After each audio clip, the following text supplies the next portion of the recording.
നാളെ തൊട്ടൊരു GST പുതിയ പരിഷ്കരണം പുതിയ രീതിയിൽ GST നടപ്പിലാകുമ്പോൾ നമ്മുടെ ആളുകൾ ജനങ്ങൾ എത്രത്തോളം ബോധവാന്മാരാണ്, അതേക്കുറിച്ച് അവർക്ക് എത്രത്തോളം അറിവുണ്ട്, എങ്ങനെയാണ് അവരുടെ ഒരു പ്രതികരണം എന്നുകൂടി നോക്കേണ്ടതുണ്ട്.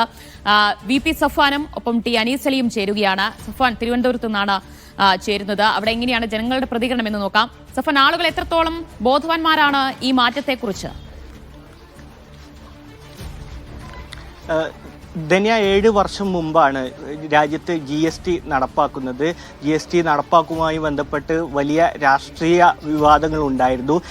GST ഏറ്റവും കൂടുതൽ ബാധിച്ചത് ചെറുകിട കച്ചവടക്കാർക്കായിരുന്നു.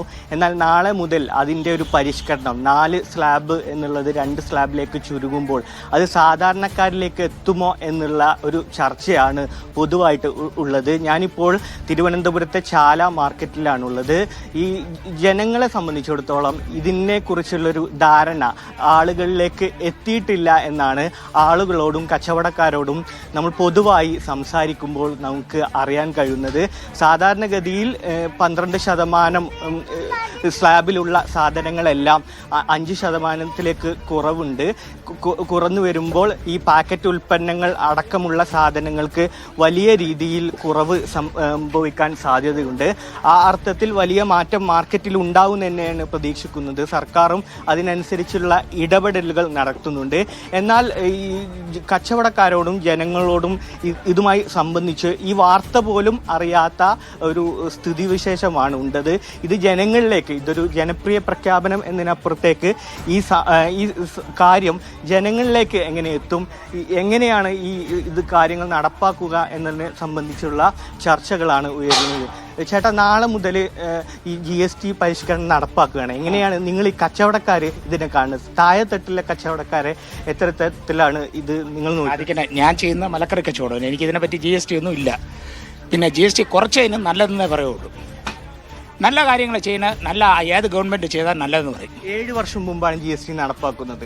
അതിനുശേഷം നിങ്ങളുണ്ടായ കച്ചവടത്തിലുള്ള മാറ്റവും കച്ചവടത്തിന്റെ മാറ്റം എന്ന് വെച്ചാൽ കച്ചവടം വളരെ കുറവാണ്. എന്ത് കാരണം, സൂപ്പർ മാർക്കറ്റിലൊക്കെ വന്നുകൊണ്ട് നമ്മളെ സാധാരണ കച്ചവടക്കാർ വളരെ കുറവിലാണ് നിൽക്കുന്നത്. പിന്നെ ഞങ്ങൾ മലക്കറി കച്ചവടമാണ് ചെയ്യണം, അതുകൊണ്ട് ഞങ്ങൾക്ക് അതിനെപ്പറ്റി അറിഞ്ഞുകൂടാ. എന്നാലും പറയണേ, നമ്മളെ കഷ്ടപ്പാടെന്ന് പറഞ്ഞാൽ സൂപ്പർ മാർക്കറ്റുകളിൽ അവർ ഓഫർ വിലയൊക്കെ വെച്ച് കൊടുക്കും. ഇന്ന് ഓഫർ വില വയ്ക്കും, നാളെ ഞങ്ങളെ കച്ചവടം തകരാനടുത്ത് അവർ വില കൂട്ടും. ഇത് ശരിയാണ്. പിന്നെ റോഡുകളിലെല്ലാം കടക്കാർ പ്രതിസന്ധിയിലാണ് നിൽക്കുന്നത്. ഇപ്പം ഈ മോണം കഴിഞ്ഞതിന് ശേഷം വളരെ പ്രതിസന്ധിയിലാണ് നമ്മൾ നിൽക്കുന്നത്. GST കുറച്ചത് നമുക്ക് നല്ലതിനെ ഞാൻ പറയണുള്ളൂ. പിന്നെ നേരത്തെ എന്നത് GST കൂട്ടി റോഡ് വികസനങ്ങളൊക്കെ വന്ന് ഇപ്പോൾ പാവങ്ങൾക്ക് ഒരു സഹായമാണെന്നാണ് ഞാൻ തോന്നുന്നത്. ക്ലിയറായിട്ട് അറിഞ്ഞുകൂടാത്തത് മലക്കറി കച്ചവടമായതുകൊണ്ട് എനിക്ക് ക്ലിയർ അറിഞ്ഞുകൂടാ. അത് തന്നെയാണ് ഈ സാധാരണക്കാരുള്ള കച്ചവടക്കാരും പറയുന്നത്. അവർക്ക് ഇതിൻ്റെ സാങ്കേതികത്തെ കുറിച്ചുള്ള അറിവുകൾ കുറവാണ്. എന്നാൽ ഇത്തരത്തിലുള്ള വാർത്തകൾ കേട്ടിട്ടുണ്ട്. നാളെ മുതൽ GST പരിഷ്കരണം നടപ്പാക്കും, അതുമായി ബന്ധപ്പെട്ട് മാർക്കറ്റുകളിൽ ഇടപെടലുകൾ ഉണ്ടാവും എന്നൊക്കെ പറയുന്നുണ്ട്. എന്നോടൊപ്പം നമ്മുടെ റിപ്പോർട്ടർ അമയ കൂടി ചേരുന്നുണ്ട്. അമയ, എന്തൊക്കെ സാധനങ്ങൾക്കാണ് നാളെ ഈ പാക്കറ്റ് ഉൽപ്പന്നങ്ങൾക്കടക്കം വില കുറയാൻ പോവുകയാണ്? ആ അർത്ഥത്തിൽ മാർക്കറ്റിൽ സംസാരിക്കുമ്പോൾ എന്തൊക്കെയാണ്? സഫാൻ, മാർക്കറ്റുകളിലേക്ക് നീങ്ങുമ്പോൾ സാധാരണക്കാരായ ജനങ്ങളിലേക്ക് ഇത് കൂടുതലായി എത്തിപ്പെട്ടില്ല എന്നുള്ള ഒരു വിവരമാണ് നമുക്ക് ലഭിക്കാൻ പോകുന്നത്. പക്ഷേ നമ്മൾ മലയാളികളെ സംബന്ധിച്ചിട്ട് ഈ മിക്സർ പോലെയുള്ള പാക്കറ്റ് ഉൽപ്പന്നങ്ങൾ നമുക്കറിയാം. നമ്മൾ വൈകുന്നേരം 4 മണി പലഹാരങ്ങളായിട്ടുള്ള മിക്സർ, അതുപോലെ തന്നെ മറ്റ് പാക്കറ്റ് ഉൽപ്പന്നം, ബ്രെഡ് ഉൾപ്പെടെയുള്ള ഉൽപ്പന്നങ്ങളിൽ കാര്യമായ വില മാറ്റം ഉണ്ടാവുമെന്നാണ് മനസ്സിലാക്കാൻ സാധിക്കുന്നത്. ഇതിനനുസരിച്ച് അമൂൽ, നമുക്കറിയാം പ്രമുഖ കമ്പനിയായ അമൂൽ അടക്കമുള്ള സ്ഥാപനങ്ങളിൽ പല ഐസ്ക്രീം, പാല്, ചീസ്, ബട്ടർ ഇതുപോലുള്ള ജനകീയ ഉൽപ്പന്നങ്ങളുടെ വില ഇതിനകം കുറച്ചിട്ടുണ്ട്. ഏകദേശം നെയ്യിൻ്റെ രൂപ ഏകദേശം 40 രൂപയാണ് കുറച്ചിരിക്കുന്നത്. ഇതിനു പുറമെ മലയാളിയുടെ പ്രിയപ്പെട്ട ഭക്ഷണമായ പൊറാട്ട, പാക്കറ്റ് പൊറാട്ടയുടെ ഇതുവരെ 18% ഏർപ്പെടുത്തിയിരിക്കുന്നത്. ഇത് പൂർണ്ണമായും പിൻവലിച്ചു എന്ന തരത്തിലുള്ള റിപ്പോർട്ടുകളുമുണ്ട്.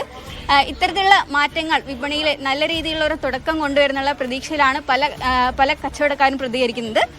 എന്നാൽ അടിത്തട്ടിലേക്ക് ഇത്തരത്തിലുള്ള പരിഷ്കരണങ്ങൾ പൂർണ്ണമായിട്ട് എത്തിയിട്ടുണ്ടോ എന്ന് ചോദിച്ചാൽ അത് പൂർണ്ണമായിട്ട് എത്തിയിട്ടില്ല എന്നാണ് നമുക്ക് മനസ്സിലാക്കാൻ സാധിക്കുന്നത് ഇവരോടൊക്കെ സംസാരിക്കുമ്പോൾ.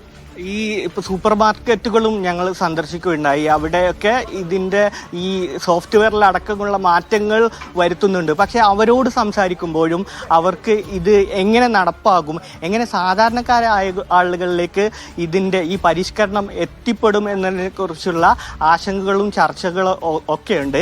ഇതൊരു ജനപ്രിയ പ്രഖ്യാപനത്തിന് അപ്പുറത്തേക്ക് സാധാരണക്കാരായ മനുഷ്യർക്ക് ഇതിന്റെ ഗുണഭോക്താക്കളാക്കുമോ എന്നുള്ള കാര്യങ്ങളാണ് ഈ മാർക്കറ്റിലുള്ള ആളുകളോടും സാധാരണക്കാരായ ജനങ്ങൾക്ക് ഓരോരുത്തർക്കും ഉണ്ട് എന്ന് തന്നെയാണ് വ്യക്തമാകുന്നത്.